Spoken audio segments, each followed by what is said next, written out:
फिर आपका स्वागत है न्यूज 24/7 पर। मैं हूं आपके साथ निशा नंदू। आइए रुक करते इस वक्त की बड़ी खबर की ओर। सोशल मीडिया पर प्रेम हवाई जहाज और मालगाड़ी में बैठकर सफर तय किया और प्रेमी के पास पहुंची विदिशा। रिंकी बताती हैं कि विगत 1.5 साल से प्रदीप जाटव से स्नैपचैट के माध्यम से चैटिंग करती थी और फिर विगत 4 दिन पहले त्रिपुरा से लंबा सफर तय कर वह विदिशा आ गई, जहां उसने प्रेमी प्रदीप के साथ आर्य समाज मंदिर से शादी कर ली है और अब प्रदीप के साथ ही रहना चाहती हैं। रिंकी शाह बताती हैं कि वह त्रिपुरा के अगरतला से कलकत्ता तक सफर फ्लाइट से तय किया। इसके लिए उसने सोने की चेन 18,500 रुपये में बेचकर फ्लाइट का टिकट लिया और कलकत्ता से भोपाल आने वाली मालगाड़ी में बैठी और 2 दिन का सफर तय कर वह विदिशा आई है।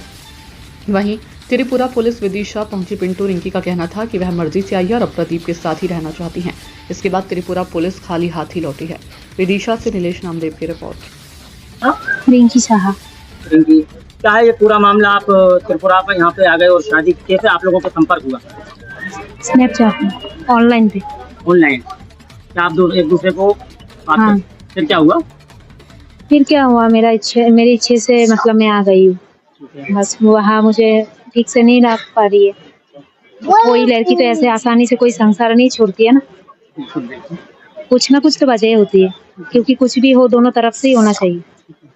लेकिन आप कभी मिले नहीं थे और सिर्फ स्नैपचैट पे बात होती रही और इतना विश्वास बस किया कि... अपनी किस्मत खुद लिख के ली। कितने साल लगातार बात की है आपने? 1.5 साल। 1.5 साल बात की। काय से आए वहाँ से? त्रिपुरा से मतलब कलकत्ता से 1500 किलोमीटर दूर। तो काय से आए थे, क्या साधन लिया? मैं इधर से आई हूँ, मतलब उदयपुर से अगरतला आई हूँ गाड़ी पे, बस पे। हाँ, तो अगरतला से आई हूँ कलकत्ता फ्लाइट में। और फ्लाइट से जब उतरी हूँ मेरे पास पैसा नहीं था। तो क्या हुआ कि सामान की जो ट्रेन आती है विदिशा, वो ट्रेन में मैं उठ गई हूँ दोनों बच्चों को लेकर। अच्छा, मतलब जो मालगाड़ी आती है उसमें आप बैठ करके आए? हाँ, ठीक है। तो आपने शादी कर ली है? हाँ, वहाँ आके मैंने उनको कॉल करी। मेरे पास मोबाइल नहीं था, तो रात को मैं रुकी थी स्टेशन में। तो सुबह उठ के मैं एक भैया को मिली है। भैया बोल रही है, दीदी तुम क्यों रो रही हो? तो मैंने कॉल करी, मुझे मोबाइल चाहिए थोड़ा टाइम के लिए। तो उनको कॉल करी, तो भैया को लेके साथ में आई, तो मुझे लेके घर पे चली गई। आपके ये दोनों बच्चे हैं यहीं रहेंगे? नहीं, यही रहेंगे, मतलब ये तो छोटे हैं। हाँ।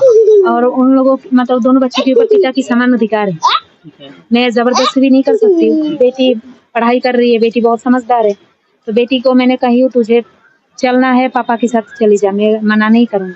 लेकिन बच्ची तो अभी मेरी दूध पीती है, उसको मैं अलग से नहीं कर सकती, वो मेरे साथ ही रहेंगे। मालगाड़ी में कितना सफर किया, कितने किलोमीटर आपने? मतलब पक्का 2 दिन लगी है। मालगाड़ी में 2 दिन निकाले? 2 दिन निकल। खाना पीना बच्चों का कैसे क्या हुआ? मेरे पास था 500 रुपया था। ओके। उसी से मतलब मैं खुद ना मतलब ऐसे चल गई बस। फ्लाइट के टिकट के लिए पैसे की? हाँ, मेरे पास एक चेन था, क्योंकि पूरा जेवर मेरे ससुराल ने रख दिया। एक भी जो नाक में है, जो रिंग में है, गले में एक छोटा सा एक चेन था, वो मैंने बेच दिया था 20,000 में। हाँ, 18,500 में टिकट काट लिया है इमरजेंसी में।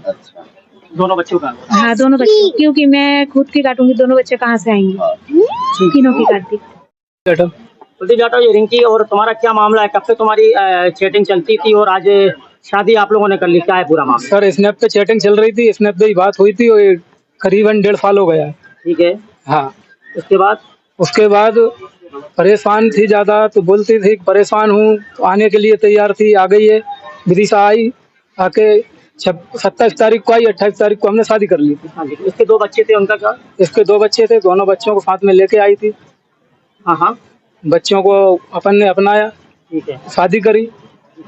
अभी बोल रहे हैं कि एक बच्चा रहेगा, एक को लेके जा रहे हैं। ठीक है, कोई आपत्ति नहीं। दोनों को? हाँ, दोनों बच्चों को पालेंगे, है ना। दोनों बच्चों की लिखाई पढ़ाई सब अपन करवाएंगे। हाँ मैडम, क्या मामला है और ये जो अभी शादी हुई है या क्या है? ये रिंकी शाइस्ता 11 तारीख को मेरे थाने पे आई थी, महिला थाने पे। तो इसने बताया था कि मुझे एक फोन के द्वारा मतलब धमकी दी जा रही है, तो ये आवेदन देने आई थी। फिर हमने इससे आवेदन से पूछा, तो इसने बताया कि चैट के माध्यम से मेरी दीपक जाट से दोस्ती हो गई थी, प्रदीप जाट से मेरी दोस्ती हो गई थी। और मैं अपनी मर्जी से यहाँ आ गई थी अपने दोनों बच्चों को लेके, और मैंने दीपक जाट से शादी कर ली है। प्रदीप से मैंने शादी कर ली है और प्रदीप के साथ ही यहीं विदिशा में रहना चाहती हूँ।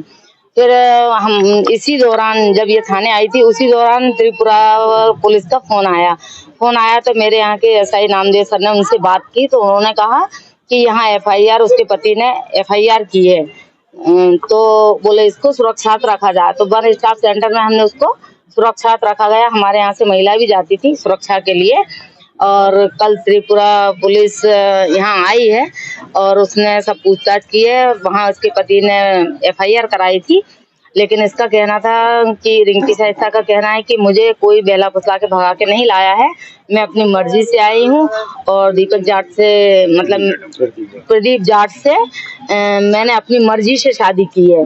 उससे दोस्ती हुई थी चैट के माध्यम से और मैंने अपनी मर्जी से शादी की थी। अब मैं पहले पति के साथ नहीं जाना चाहती हूँ। इसके पहले भी जो कभी मिले हैं क्या कि चैट पे हुई पहली बार यहाँ पे आई है? ये पहली बार ही यहाँ आई है। आज क्या हुआ फिर? आज क्या करना? आज के फिर हमने कहा कि ये बालिक है फिर भी हमने माननीय न्यायालय में इसके 164 के बयान कराए हैं तो इसने पूर्व पति के साथ जाने से मना कर दिया है और बोला कि यदि पति चाहता है तो बच्ची बड़ी है, वो पढ़ाई कर रही है, यदि बच्ची वो ले जाना चाहता है तो ले जा सकता है और बच्चा मेरा छोटा है तो उसकी देखरेख मैं ही करूंगी अभी फिलहाल में। ओके। मेरा नाम अरुणिमा आचार्य है। मैं त्रिपुरा स्टेट जिला गुमती और सब डिवीजन उदयपुर से। क्या मामला है मैडम जी पूरा? मामला ऐसा है कि 15 तारीख को लास्ट महीने की 10 तारीख को एक कंप्लेन ऐसा मिला था कि देवव्रत शाह बोल के एक ने एक किडनैपिंग का केस, उसके बीबी और 2 बच्चे की किडनैपिंग के केस में एक कंप्लेन आया था उधर वुमेन पुलिस स्टेशन में। तो वहाँ पे हम लोग FIR रजिस्टर किया है। तो उसके बाद CDR SDR एनालिसिस के बाद ऐसे पता चला कि ये इधर किसी के हाथ पकड़ के इधर आ गए विदिशा में। तो हम लोग इसी सिलसिले में सर लोगों के साथ वुमेन पुलिस स्टेशन के मैडम के साथ सर के साथ हम लोग ने वो बातचीत की है फोन के जरिए। फिर तो बोला कि ये विक्टिम है, हम लोगों को इधर केस की एक विक्टिम है तो उसको सुरक्षित रखने के लिए हम लोग फैक्स वगैरह किया है वहाँ से। तो हम लोगों को ऐसे हेल्प किया है। तो आज हम लोग मैंने पहले आके उसके स्टेटमेंट रिकॉर्ड किया है। तो स्टेटमेंट के जरिए पता चला कि ये मतलब त्रिपुरा जाना नहीं चाहते हैं। इसी ने बोला है कि प्रदीप जाट बोल के किसी के साथ उसका सोशल मीडिया में उसके साथ बातचीत करते करते ये लव रिलेशन हो गई तो इधर आ गई। अभी उसके साथ ही रहना चाहते, वो शादी भी कर लिए। तो आज इसी सिलसिले में हम लोग उसको कोर्ट में दाखिल किए। कोर्ट के मजिस्ट्रेट के सामने जुडिशियल स्टेटमेंट किया है, रिकॉर्ड किया है। तो उस रिकॉर्ड में उन्होंने बोला है कि वो त्रिपुरा वापस नहीं जाना चाहते हैं, वो प्रदीप के साथ ही रहना चाहते हैं, देवव्रत के साथ नहीं जाना चाहते। और वो उसके 2 बच्चे, एक 5 साल की है और एक 10 साल की है। तो 10 साल की एक लड़की है। तो लड़की अगर चाहे तो पापा के साथ जा सकते हैं। तो अभी लड़की विलिंग है, पापा भी लेने के लिए विलिंग है। तो हम कल ये परसों फ्लाइट मिलने से हम लोग यहाँ से निकलेंगे। जो लगा है आपको उसका क्या होगा? किडनैपिंग का अभी तो वो बयान दे ही दिया, जुडिशियल स्टेटमेंट ने वो बोल ही दिया कि वो विलिंग आए हैं। तो अभी उसका तो मतलब केस ही खत्म है यहाँ पे। ये बालिक है, ये हाँ खुद ही आई है और आपको लेके नहीं आए? नहीं लेके नहीं आई है। ओके।